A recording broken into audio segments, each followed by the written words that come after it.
আসসালামু আলাইকুম। কেমন আছেন সবাই? আশা করছি সবাই ভালো আছেন। আলহামদুলিল্লাহ, আল্লাহর রহমতে আমিও ভালো আছি। আজকে শেয়ার করছি সয়াবিন রান্না। এখানে গরম পানি একটু বলক ওঠার সাথে সাথে আমি সয়াবিনগুলো দিয়ে কিছুক্ষণ একটু নাড়াচাড়া করে একটু সিদ্ধ করে নিলাম। আর এখানে ছেঁকে নিলাম, পানিটা যাতে ঝরে যায় আর ঠান্ডা হয়ে যায়। আর অন্যদিকে আমি আলু কিউব করে কেটে অল্প তেলের মধ্যে হালকা করে ভেজে নিলাম, বাদামি কালার করে, হলুদ আর একটু লবণ দিয়ে। ভাজতে ভাজতে যখন একটু হালকা বাদামি হয়ে এসেছে, তখন আমি একটু অন্য পাত্রে তুলে নিলাম। এই যে দেখুন, হালকা বাদামি হয়ে গেছে। আর অন্যদিকে আমার সয়াবিনটা একটু ঠান্ডা হয়েছে, সেই জন্য কী করলাম, এটা ভালো করে রসটা চিপে নিই যাতে গন্ধটা চলে যায়। আর একটু ভালো করে ধুয়ে নেবেন যাতে বালু না থাকে। খোলা নিলে একটু বালু থাকবে, আর প্যাকেট নিলে বালুটা একটু থাকে না তেমন। তারপর একটু ধুয়ে নেবেন, সেটা ভালো হয়।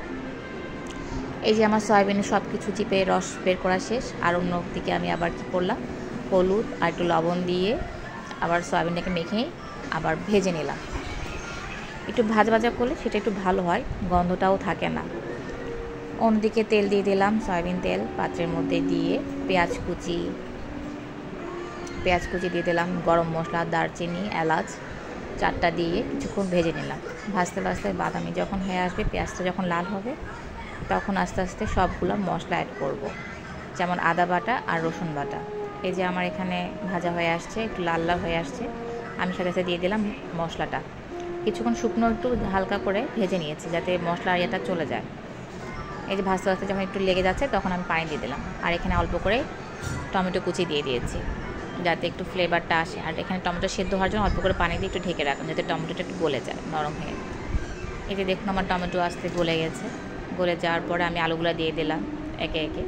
আলু দিয়ে ভেজে রাখা আলু দিয়ে একটু পরে আমি সয়াবিনটাও দিয়ে দিব। এখন হাতে একটু নাড়াচাড়া করে নিলাম।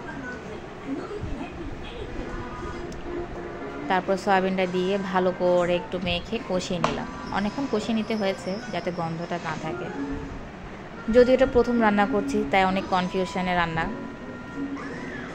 এই যে দেখুন, আমার ভালোভাবে একটু রান্না কষিয়ে নেওয়া হচ্ছে। কষিয়ে নিয়ে আমি একটু সামান্য ঝোল দিয়ে দিলাম, ঝোল দিয়ে ঢাকনা দিয়ে দিয়েছি।